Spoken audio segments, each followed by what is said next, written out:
दुख दर्द भाव के सब मिटे,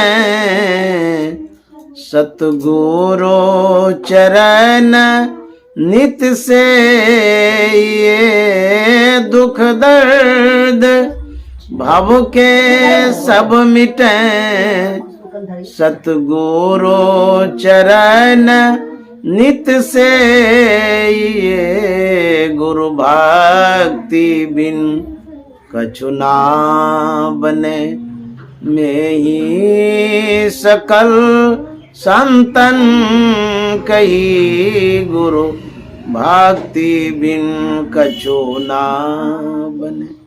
श्री सद्गुरु महाराज की जय। प्रातः स्मरणीय अनंत श्री विभूषित परमाराध्य सद्गुरु महाराज गुरुदेव महर्षि संत सेवी परमहंस जी महाराज आज 5 दिसंबर 2024 ईस्वी है। श्रीमान आशुतोष पंडित जी के द्वारा यह आयोजित है और उनके सुपुत्र अयांश कुमार पंडित का जन्मदिन है। यह द्वितीय वर्ष है जिस खुशी में इन्होंने सत्संग का कार्यक्रम रखा है, शुभकामना के लिए, मंगल कामना के लिए, आशीर्वाद के लिए। जो अयांश हैं उनकी जो नानी माँ हैं बड़ी गुरु भक्तिन है, ये कुप्पा घाट गई थी, मुझसे भेंट हो गई, संजोग से भेंट हो गई, क्योंकि मैं बराबर सत्संग कार्यक्रम से बाहर रहता हूँ। भेंट हो गई तो गुरु की बड़ी कृपा है, नहीं तो बड़ा मुश्किल से मिलन जुलन होता है, भेंट घाट होती है। बहुत लोग कहा करते हैं कि मैं कुप्पा घाट जाता हूँ, आपसे भेंट नहीं हो पाती है। तो मैं कहता हूँ आप जिस समय कुप्पा घाट रहते हैं उस समय मैं कहीं बाहर सत्संग में रहता हूँ, तो कैसे भेंट होगी। तो मैंने ये भी लोगों से कहा कि यदि आप कुप्पा घाट आते हैं तो सबसे बढ़िया माध्यम है फ़ोन। हम यदि कमरे में रहेंगे तो फ़ोन से बात करिएगा तो पता चलेगा, नहीं तो नहीं पता चल सकता है। कुप्पा घाट में कहाँ खोजिएगा, आप खोजिएगा, हम कहाँ रहेंगे नहीं रहेंगे क्या पता। अथवा यदि आप कुप्पा घाट में हमको खोज रहे हैं तो हम कहीं और कार्यक्रम से घूम रहे हैं, कुप्पा घाट में ही कहीं और जगह रहेंगे, तब भी भेंट नहीं होगी। यदि आप भेंट करना चाहते हैं कोई भी सत्संगी तो फ़ोन नंबर रखिए, बात कर लीजिए। आप जब कुप्पा घाट आते हैं तो हमको सूचित करिए, तो उस समय हम संजोग से रहेंगे, नहीं तो भेंट होना मुश्किल है। ज़माना बदल गया है, युग बदल गया है, समय बदल गया है, रहन सहन सब बदल गया है। ये डिजिटल इंडिया हो गया, किसी को फुर्सत नहीं है, चाहे वो महात्मा हो, गृहस्थी हो, कोई भी हो, सब अपने अपने कार्य में व्यस्त हैं। एक एक मिनट का महत्व होता है, जिससे भी आप समय लेते हैं उसके समय का बड़ा महत्व होता है, क्योंकि सबका अपना अपना कार्यक्रम है। मैं भी बहुत व्यस्त रहता हूँ क्योंकि मुझे बहुत काम करना होता है। एक तो मैं चैनल चलाता हूँ, अपने चैनल का जो कार्यक्रम है उसको भी डालना होता है, सत्संग भी करना होता है, हमारी दिनचर्या भी है, लोगों से मिलन जुलन भी होता है। तो समय बदल गया है, अपने समयों को अपडेट रखिए, दिनचर्या को अपडेट रखिए। जिनसे भी आप मिलना चाहते हैं फ़ोन से बात करिए। आजकल तो ईमेल भी चलता है, लेकिन ईमेल तो सब कोई नहीं चला पाते हैं, लेकिन फ़ोन सबके पास रहता है। या तो मैसेज करिए या फ़ोन कर लीजिए, तब जा कर के आपसे मिलन भेंट घाट हो सकती है। अन्यथा आप खोजते रहिए, ये संसार जंगल है, समझ गए। और सब के सब सुरक्षित स्थान में बैठे हुए हैं, अपना काम कर रहे हैं। तो जो इन्होंने अयांश की जो नानी माँ है इसने खोज लिया, ये गुरु की कृपा हुई, संजोग से गुरु निवास के प्रांगण में ही भेंट हो गई। तो इन्होंने इच्छा जाहिर की कि मैं सत्संग कराना चाहती हूँ, नाती के जन्मदिन पर, तो मेरे पास समय था तो मैंने हाँ भर दिया।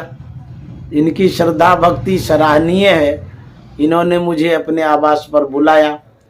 और हमारे गुरुदेव कहा करते थे कि जो व्यापारी होते हैं, कारोबार करने वाले, उसको मूल से ज्यादा सूद प्यारा होता है। तो जो परिवार में नाती पोता होता है वो सूद है। तो परिवार में सबसे प्यारा नाती पोता होता है। तो जो आयांश की नानी माँ है, तो नाती बड़ा प्यारा है, उसी खुशी में ये सत्संग करा रही है। तो इन्हें बहुत बहुत धन्यवाद है, साधुवाद है। जो हमारे आशुतोष पंडित जी, तो ये तो उनके पिताजी हैं, और उनके भाग्य में जो सुपुत्र आया है उसके लिए भी मैं इन्हें साधुवाद देता हूँ। क्योंकि जब पुत्र नहीं होता है तो कितनी परेशानी दिक्कतें आती है, तो उस माँ से पूछ लीजिए। और कितना देवी देवता को मनाती है, पूजा करती है, कहाँ कहाँ ढूंढने जाती है, गुरु से आशीर्वाद चाहती है, और क्या क्या नहीं मन्नत रखती है कि हमको एगो पुत्र हो जाए। तो जिनको पुत्र नहीं है बहुत कष्ट महसूस करती हैं और मन मायूस हो जाता है। मन में टेंशन भी रहता है कि हे भगवान, हमको एको पुत्र नहीं है। तो इनको पुत्र है, पुत्र की प्राप्ति हुई है। तो दोनों दंपत्ति के लिए मैं शुभकामना मंगल कामना करता हूँ कि भगवान का एक प्रसाद मिला है आपको, भगवान का गॉड गिफ्ट मिला है। तो आपको जो मिला है वो प्रसाद है, कृपा है, तभी तो हुआ है। और उस खुशी में आप सत्संग करा रहे हैं। तो मैं सदगुरु महाराज से शुभकामना करता हूँ कि बच्चा स्वस्थ रहे, प्रसन्न रहे, अच्छा से पालन पोषण हो और आगे बढ़े, खूब पढ़े, ताकि दुनिया में शिक्षा प्राप्त करके नाम करे। और जो असली मुकाम है शिक्षा से ही प्राप्त कर सकते हैं। शिक्षा के बाद एक संस्कार होता है जो बच्चों में हम लोग दिया करते हैं। यदि कर्मकांड को देखेंगे या कर्मकांड को पढ़ेंगे तो उस कर्मकांड में 16 संस्कार होता है। तो 16 संस्कार से बच्चों को संस्कारित किया जाता है। ये हम लोगों के समाज में है, हम लोगों के धर्म ग्रंथों में है। तो जब भी बच्चा जन्म होता है बच्चों को हम लोग संस्कारित करते हैं। तो संस्कार में 16 संस्कार दिया जाता है। जैसे कुप्पा घाट में मैंने देखा, जिस समय महर्षि संत शिव जी महाराज की सेवा में था, उस समय मैंने देखा जब बच्चा का जन्म होता था तो सबसे पहले नाम के लिए कहा करते थे। या तो बच्चा को लेकर के आते थे या फोन पर संपर्क करते थे, गुरुदेव से कहते थे कि हुजूर बच्चा हुआ है, बेटा है या बेटी है, आप नाम रख दीजिए। कभी कभी गुरुदेव कहा करते थे ये तो काम पंडितों का है, पंडित नाम रखते हैं। तो लोग कहा करते थे सबसे बड़े पंडित तो आप हैं, हमारे पंडित आप हैं, बड़े पंडित आप हैं, आपसे बढ़कर के कौन पंडित होगा। आप जो नाम रख देंगे वही नाम स्वीकार होगा। तो बड़े बुजुर्ग नाम रखते हैं, पंडित गुरु जो होते हैं वो नाम रखते हैं। नाम इसलिए रखा जाता है, नाम के अनुरूप बच्चों का संस्कार होता है। जैसा नाम वैसा संस्कार होता है। नाम का प्रभाव बच्चों पर पड़ता है। आप जो नाम मुंह से उच्चारित करेंगे, उच्चारण करेंगे किसी का भी नाम, वह नाम शब्द है, वह शब्द आपके मन पर प्रभाव डालेगा, परिवार के ऊपर प्रभाव डालेगा। जो जो सुनेंगे उनके मन पर भी वह वह नाम प्रभाव डालता है, इसीलिए ईश्वरवाचक नाम लोग रखा करते हैं। जो हिंदू धर्मावलंबी हैं भगवान के नाम पर बच्चों का नाम रखते हैं, कोई माधव रखते हैं, कोई कृष्ण रखते हैं, कोई यदि लड़की है तो राधा नाम रखते हैं, दुर्गा नाम रखते हैं, सरस्वती भी नाम रखते हैं लड़की का। इस तरह से जो ईश्वरवाचक है, देव देवी का जो नाम है वैसा यदि नाम आप रखते हैं तो वैसा संस्कार भी होता है। एक किताब है नाम वाला जो मेरे पास है, उसमें कितना हजार नाम है, बच्ची का नाम, बच्चों का नाम। उस किताब से देख करके भी नाम रखते हैं लोग। मैंने भी रखा है उस किताब को, तो उसमें कितना हजार नाम है, अलग अलग नाम, ईश्वरवाचक नाम, आध्यात्मिक नाम। तो उन नामों को रखने से बच्चा पर अच्छा प्रभाव पड़ता है। तो नामकरण कराती थी, यह एक संस्कार है। कर्मकांड के अंतर्गत बच्चों का नामकरण संस्कार हो, तो नामकरण संस्कार कहाँ कराएंगे? आप लोग समझ गए होंगे, पंडित से, पुजारी से, गुरु से, संत से, महापुरुषों से, अथवा जो वयोवृद्ध हैं, बुजुर्ग हैं, ज्ञानी हैं, उनके द्वारा नाम रखा जाता है। नाम का प्रभाव होता है।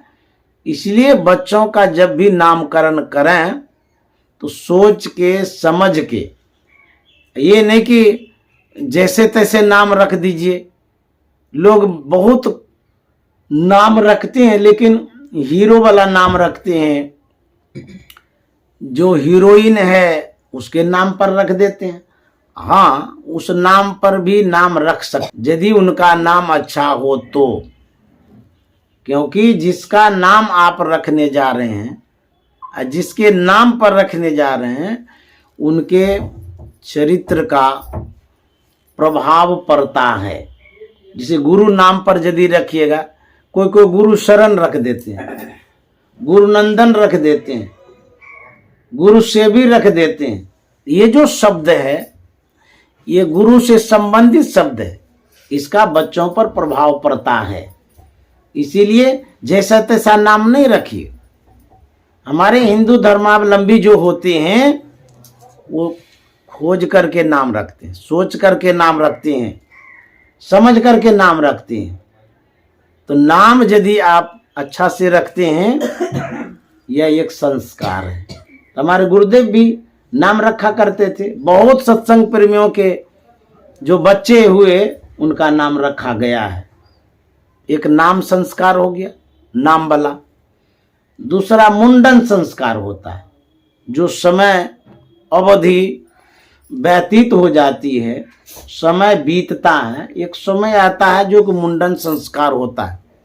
आप कुप्पा घाट यदि जाते हैं तो आप वहाँ देखेंगे कि प्रत्येक दिन वहाँ मुंडन संस्कार होता है। तो अब तो बढ़ते ही जा रहा है, लोग बहुत आने लगे मुंडन संस्कार के लिए। वहाँ पर नाई होता है, उसको बुला करके मुंडन संस्कार करवाते हैं। ये भी एक संस्कार है, मुंडन संस्कार। तो मैंने जो देखा वही बता रहा हूँ। बहुत सत्संगी लोग महर्षि संत सेवी जी महाराज के पास बच्चों को ले आते थे या बच्चियों को ला करके आग्रह करते थे, निवेदन करते थे, प्रार्थना करते थे कि हुजूर हमारे बच्चों का मुंडन संस्कार है, आप एक लट काट दीजिए, बाल थोड़ा सा काट दीजिए, आपके द्वारा मुंडन संस्कार होगा। तो गुरुदेव के पास लाते थे लोग, कैंची भी लाते थे, मतलब कि नया ढंग का। तो कैंची लाते थे, गुरुदेव कैंची हाथ में लेते थे और बाल पकड़ करके थोड़ा सा काट देते थे। उसके बाद नाई से मुंडन करवाते थे। तो मुंडन संस्कार जो है तीर्थों में करते हैं, गुरुधाम में भी करते हैं, गुरु दरबार में भी करते हैं। मुंडन संस्कार, अथवा आप अपने घर में भी कर सकते हैं। तो यह एक रीति है, रिवाज है, परंपरा है संस्कारित करने का। तो मुंडन संस्कार हो गया। उसके बाद जब बच्चा बढ़ता था, पढ़ने लायक हो जाता था, शिक्षा का संस्कार है, विद्या का संस्कार, बोध का संस्कार दिलाने के लिए कुप्पा घाट लाया करते थे। तो गुरुदेव के पास लाते थे, बोलते थे कि हुजूर बच्चों को अभी स्कूल भेजना चाहते हैं, तो जो विद्या का संस्कार आप दे दीजिए, आप ही से प्रारंभ करना चाहते हैं। तो गुरुदेव के पास बच्चे को लाते थे। मैंने देखा है उस समय पट्टी चलती थी, अब पेंसिल लाते थे। तो गुरुदेव के पास बच्चा रहता था वहां पर, और गुरुदेव पट्टी अपने हाथ में लेते थे, अब पेंसिल लेते थे हाथ में, वहां पर ओम या ओ लिखते थे। गुरुदेव लिख देते थे ओम या ओ, फिर बच्चों को पेंसिल पकड़ा देते थे। अब गुरुदेव बच्चों के उंगली को पकड़ते थे, अब पकड़ कर के उसी लिखे हुए ओम या ओ पर ऐसे घुमा देते थे, के उंगली को पकड़ करके उसी पर घुमा देते थे। वही हो गया विद्या प्रारंभ। वहीं से विद्या प्रारंभ करते थे। उसके बाद बच्चा अपना स्कूल में शिक्षा ग्रहण करने के लिए जाते थे। पहले गुरुजनों से संस्कार जो है ना दिलाया जाता था, अभी भी दिलाया जाता है। तो जो प्रथम बार विद्या का संस्कार देते हैं तो गुरुजनों से, वृद्धजनों से, ज्ञानियों से, श्रेष्ठ जनों से वो संस्कार दिया जाता है। तो वह आशीर्वाद है। संस्कार देने का मतलब क्या है? आशीर्वाद है। बच्चों के ऊपर वह अच्छा प्रभाव डालता है। तो विद्या का संस्कार होता था। उसके बाद और भी संस्कार 16 संस्कार में है। तो इस तरह से बच्चों को हम लोग संस्कारी करते हैं। लेकिन एक संस्कार है जिसकी आवश्यकता भी है और उसे समझना भी जरूरी है। वह कौन संस्कार है? गुरु ज्ञान का संस्कार, आत्म संस्कार, दीक्षा का संस्कार, आध्यात्मिक संस्कार जो गुरुजन दिया करते हैं। तो जब बच्चे बड़े हो जाते हैं, समझदार हो जाते हैं, तो सत्संग का संस्कार उसमें दिया जाता है। जैसे आपका छोटा बच्चा है तो उसको सत्संग में आप लाते हैं, यह भी एक संस्कार है। जब थोड़ा समझने लग जाता है तो दीक्षा दिला देते हैं। तो यह संस्कार सब कोई नहीं देता है, दीक्षा का संस्कार तो गुरुजन देते हैं। हम लोग संत मत के अनुयायी हैं तो बच्चों को ले जाते हैं कुप्पा घाट। वहाँ जो आचार्य होते हैं, गुरु गद्दी पर होते हैं, जो दीक्षा देने वाले होते हैं। दीक्षा एक संस्कार है।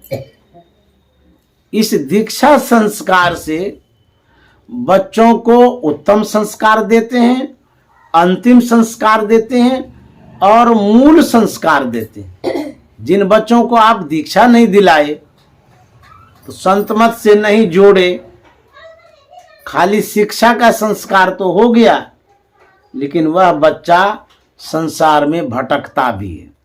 क्यों? पढ़े लिखे आदमी भी तो गलत रास्ते पर चले जाते हैं। शिक्षा का संस्कार खाली देते हैं तो पूर्ण संस्कार वो नहीं है। तब जब दीक्षा का संस्कार देते हैं वो पूर्ण संस्कार। एक एग्जाम्पल देते हैं, उदाहरण देते हैं आपके सामने।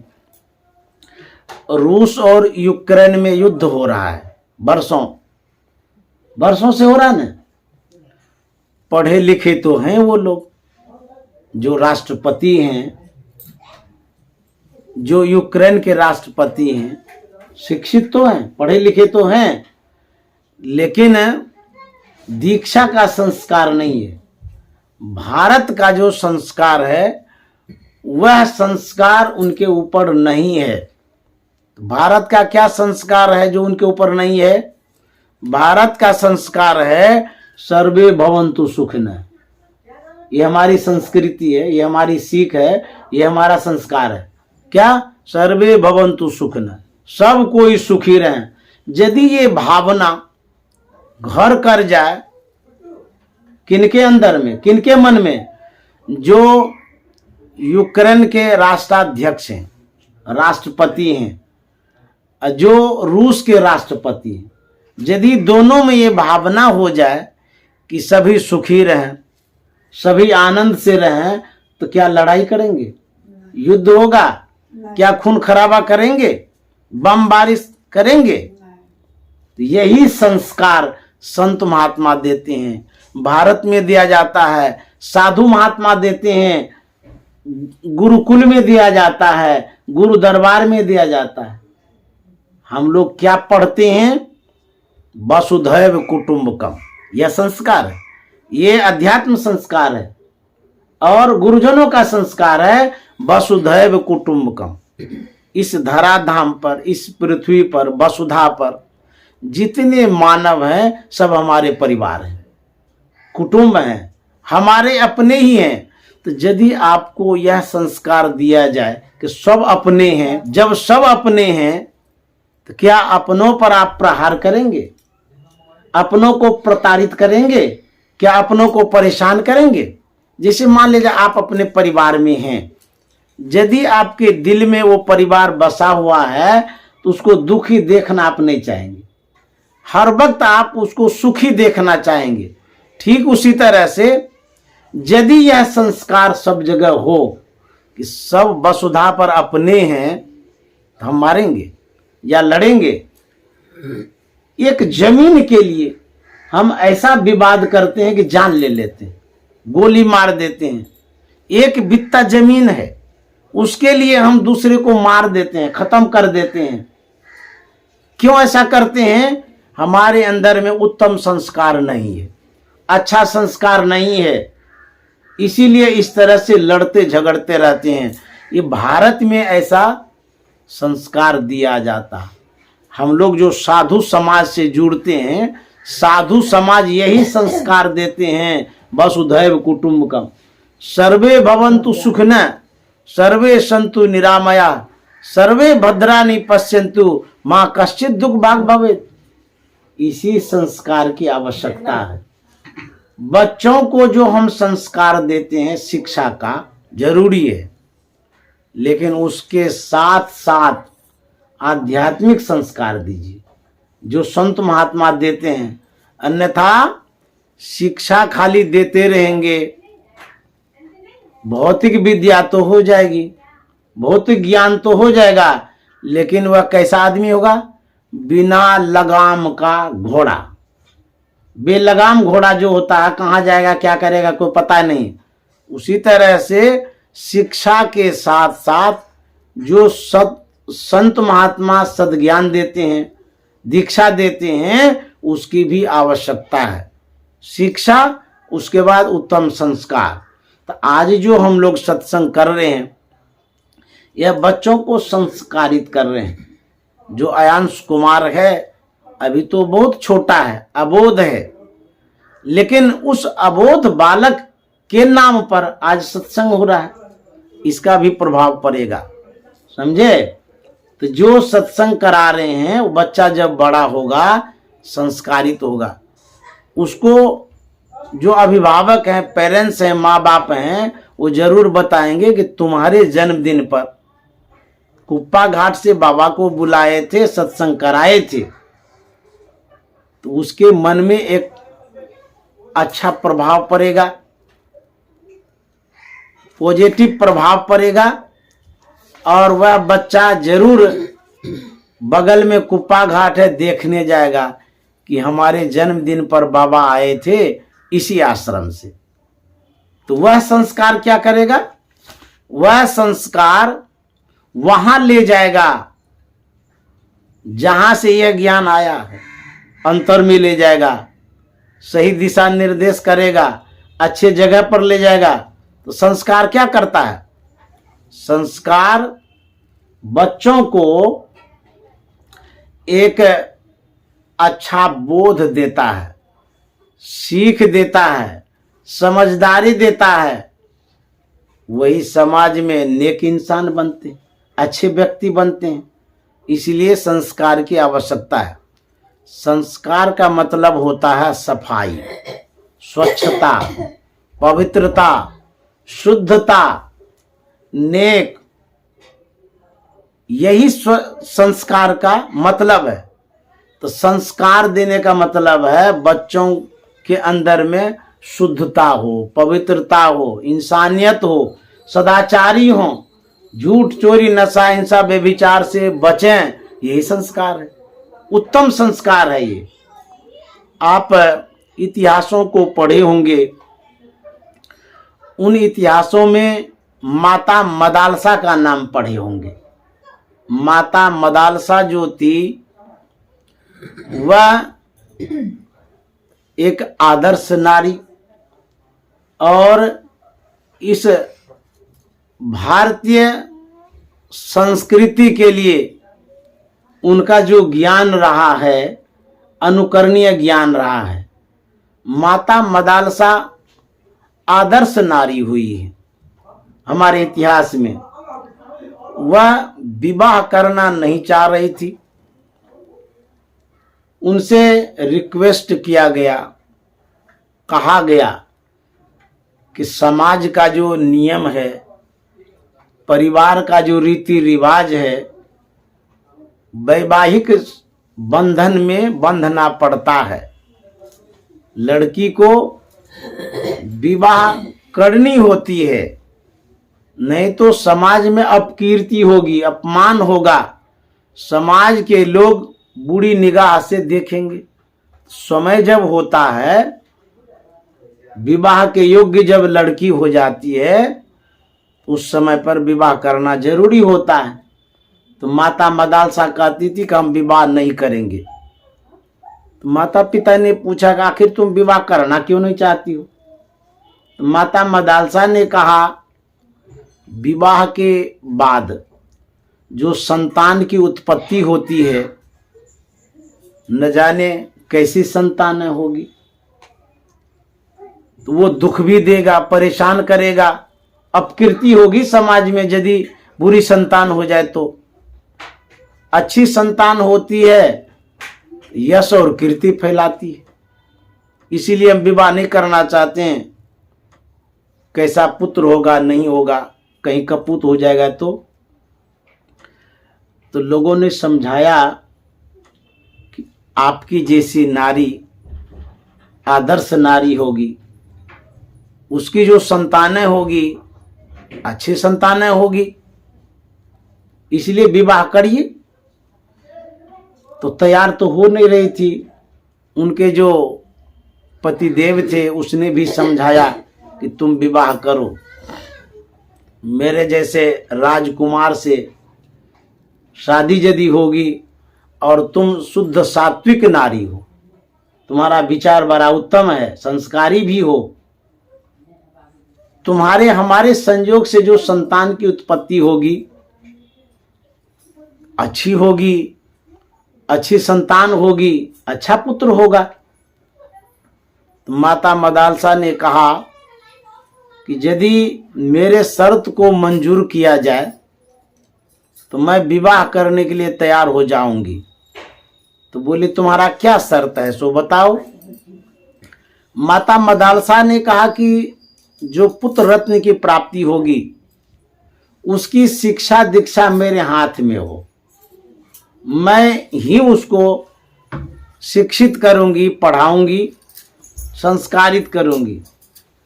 तो जो उनके पतिदेव थे वो मान गए, बोले अच्छी बात है, तो तुम संस्कारित करना, इसमें क्या है, खुशी की बात है।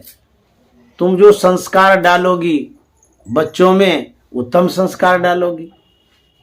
तो बोले ये मंजूर यदि है, मेरा शर्त यदि आपको कबूल है आपको, तो हम विवाह करने के लिए तैयार हो जाएंगे। बोले हाँ हमको मंजूर है, बच्चों को तुम ही संस्कारित करना। जानते हैं समय पर शादी हो गई, विवाह हो गया, एक समय आया, प्रथम संतान उत्पन्न हो गई, प्रथम पुत्र प्राप्त हो गया। आश्चर्य है, और लोग सुनकर के भी क्या कहेंगे। उनकी घटना ऐसी हुई है कि जैसे बच्चा जन्म होता है, पेट से बाहर होता है, ठीक उसी समय वो माता मदालसा बच्चे को गोद में लेती है, उसी समय जिस समय जन्म होता है, और क्या कहती है, शुद्धोसी बुद्धोसी निरंजनोसी, तू शुद्ध है, तू बुद्ध है, तू है निरंजन सर्वदा। क्या आज की जो माताएं हैं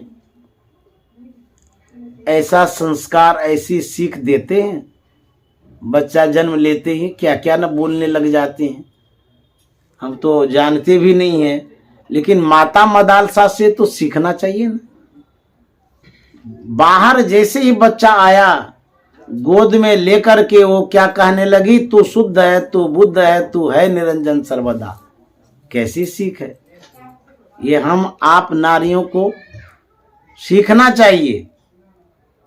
आध्यात्मिक शब्दों का उच्चारण करें, संतवाणी का उच्चारण करें, शास्त्र में जो स्तोत्र है, जो मंत्र है, उसका उच्चारण करें। उस अबोध बच्चों पर अच्छा प्रभाव पड़ता है। आप कहेंगे उतना छोटा सा है, तो माता मदालसा ने जो सिखाया बच्चों को, तो क्या प्रभाव पड़ा। पर डे, पर दिन, हर वक्त वो यही सिखाती रहती थी, तू शुद्ध है, तू बुद्ध है, तू है निरंजन सर्वदा। जानते हैं क्या प्रभाव पड़ा। बच्चा बढ़ते बढ़ते बढ़ते जब सयाना हो गया, इतना उस शब्द का प्रभाव पड़ा, वह घर छोड़ करके जंगल तपस्या करने चला गया। अब देखिए, वैरागी की शिक्षा दी जाती थी, और संसार की जो नश्वरता है उसका ज्ञान दिया जाता था। तो वह बच्चा चला जाता था जंगल, 1 चला गया, 2 चला गया, 3 चला गया, जन्म लेता था, वो यही सिखाती थी, और वो बच्चा जंगल जाते रहा तपस्या करने के लिए। जब उनके पतिदेव ने देखा कि जो भी बच्चा जन्म लेता है सब जंगल ले चला जाता है, अरे इस राजपाट को कौन संभालेगा। हम वृद्ध हो गए, बूढ़े होने चले हैं, एक भी राजकुमार यदि नहीं रहेगा तो संभालेगा कौन। ये क्या सिखाती है, नहीं सिखाती है पता नहीं, सब जंगल चला जाता है। अब इसको सिखाना बंद करेंगे, नहीं तो सबको सिखाती रहेगी। संतान की उत्पत्ति भी तो एक समय होता है ना, सब दिन तो बच्चा नहीं होते रहेगा। कई बच्चा जब चला गया तो माता मदालसा के जो पति देव थे वो बड़े चिंतित हो गए। उसका नाम था ऋतुध्वज। चिंतित हो गए, आखिर प्रतिज्ञाबद्ध थे ना, तो शर्त लगा करके शादी किए थे कि जो भी शिक्षा दीक्षा होगी हमारे जिम्मे होगी। अब उसके तहत, शर्त के तहत जो ऋतुध्वज थे, माता मदालसा के पतिदेव बंधन में थे, लेकिन अब वो बंधन तोड़ने वाले हैं। उनके मन में हो गया कि यदि बंधन में हम रहेंगे, शर्त का यदि हम पालन करते रहेंगे, एक भी संतान नहीं रहेगी, राजपाट अस्त व्यस्त हो जाएगा, सब बर्बाद हो जाएगा, बेकार हो जाएगा। शादी करने का क्या फल हुआ। बच्चा ही जब घर पर नहीं रहे तो फिर राजपाट भी नहीं चलाएगा, तो विवाह करने से फल क्या मिला। तो जाकर के माता मदालसा से उन्होंने कहा था कि सुनो, तू जो पढ़ाती है वो क्या पढ़ाती है, नहीं पढ़ाती है पता नहीं, सब बच्चा जंगल चला जाता है, बैरागी हो जाता है, त्यागी हो जाता है। यदि सब जंगले चला जाएगा तो राजपाट को कौन संभालेगा। अब पढ़ाना लिखाना बंद करो तुम, ये शिक्षा ठीक नहीं है। अब तो दोनों के दोनों बंधन में थे, लेकिन अब बंधन जब तोड़ रहे हैं तो विवाद कहाँ से करेंगे, क्योंकि क्या एक बच्चा भी हो गया, अब कहाँ जाएंगे घर छोड़ करके।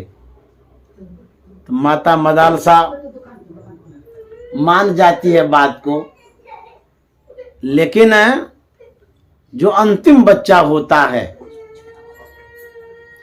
उस बच्चों को पढ़ाना तो बंद कर दी, लेकिन अब वो करती क्या है, एक कागज में लिखती है शुद्धोसी बुद्धोसी निरंजनोसी।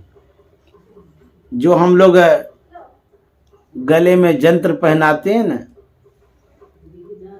तो उस कागज को यंत्र में भर दिया, समझ गए। अब भर करके उसको पैक कर दिया और बच्चे को गले में पहना दिया। लोग सब इसलिए पहनाते हैं कि नजर न लगे, बुरी निगाह न लगे,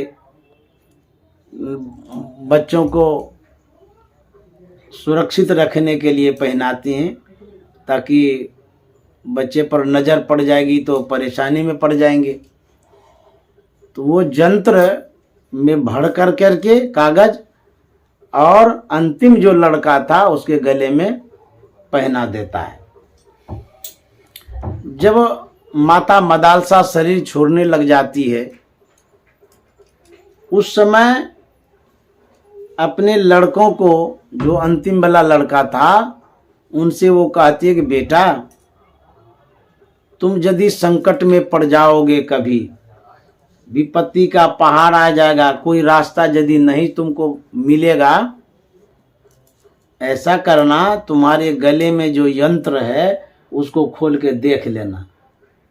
इतना वो कह देती है कि गले में जो यंत्र है उसको खोल करके देख लेना, तुमको समाधान मिल जाएगा। देखिए माँ कितना हित चाहती है, कितना भला चाहती है। एक समय आया वो राजकुमार बन गया, राजगद्दी पर वो स्थापित हो गए, राजा थे।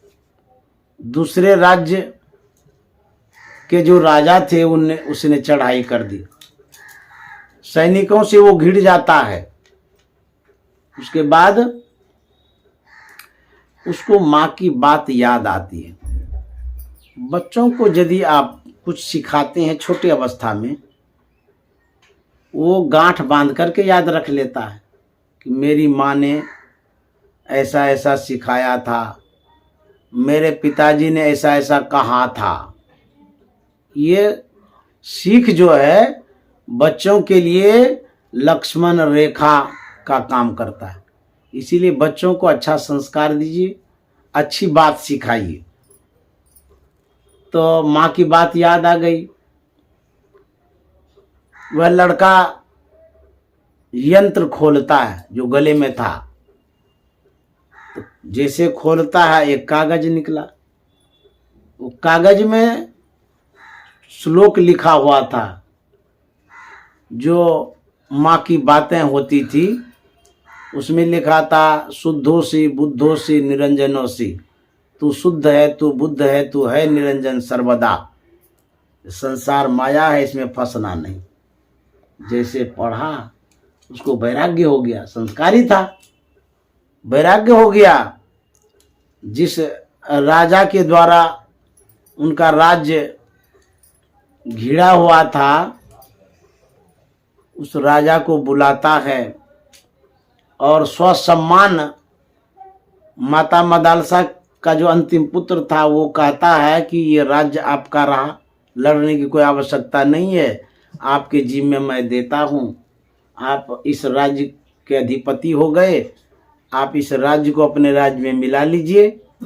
अब मैं यहाँ से चला तपस्या करने। राज्य दे दिया, उसके वो भी लड़का चला गया तपस्या करने के लिए। श्री सतगुरु महाराज। माँ की जो सीख होती है वो अद्भुत होती है, आश्चर्यजनक होती है, और माँ की सीख पहली सीख है, समझ गए। इसीलिए कहा कि प्रथम गुरु है माता तब पिता। प्रथम गुरु है माता पिता। तो माँ का नाम इसलिए आता है, माँ सबसे प्रथम गुरु का काम करती। जैसे बच्चा जब जन्म लेता है तो पहली सीख माँ देती है। तो पहला गुरु माँ है, और दूसरे नंबर में पिता हैं, और तीसरे नंबर में और सब गुरु होते हैं। तो सबसे पहली सीख माँ की होती है। तो माँ जो प्रथम गुरु है, बहुत बड़ा उत्तरदायित्व होता है, और उस सीख का जो है ना प्रभाव रहता है बच्चों के जीवन में।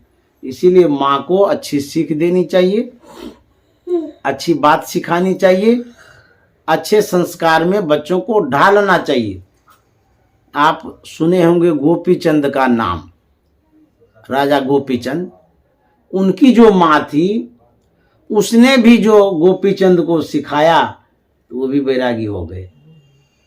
तो संसार ये छूटने वाला है, एक न एक दिन छूटेगा।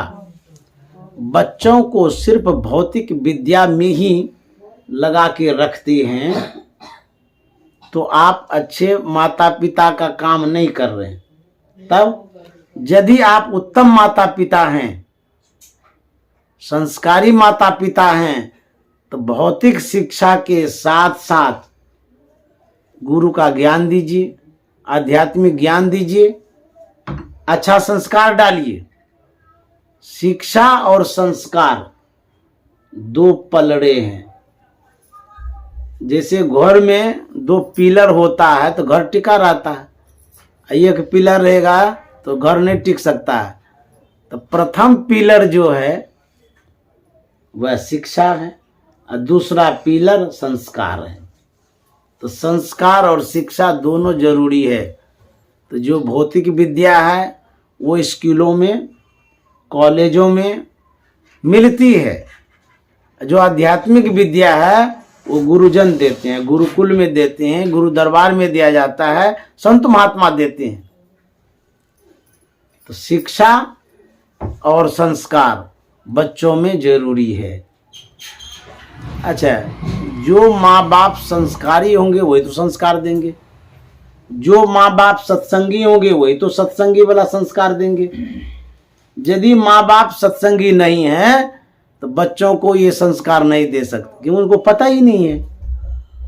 इसलिए पहले माँ बाप को संस्कारी होना चाहिए, सत्संगी होना चाहिए, दीक्षित होना चाहिए, तब जाकर के अच्छा संस्कार आप बच्चों में डाल सकते हैं। बच्चा है जिनका जन्मदिन है, उनके लिए मैं शुभकामना मंगल कामना करता हूँ। गुरु महाराज की कृपा हो, बच्चे खूब अच्छे से पले बढ़े, खूब मन से पढ़े, भौतिक विद्या में पारंगत हो और अध्यात्म विद्या में भी परिणत हों, यह शुभकामना मंगल कामना करते हैं। श्री सद्गुरु महाराज की जय। श्री सद्गुरु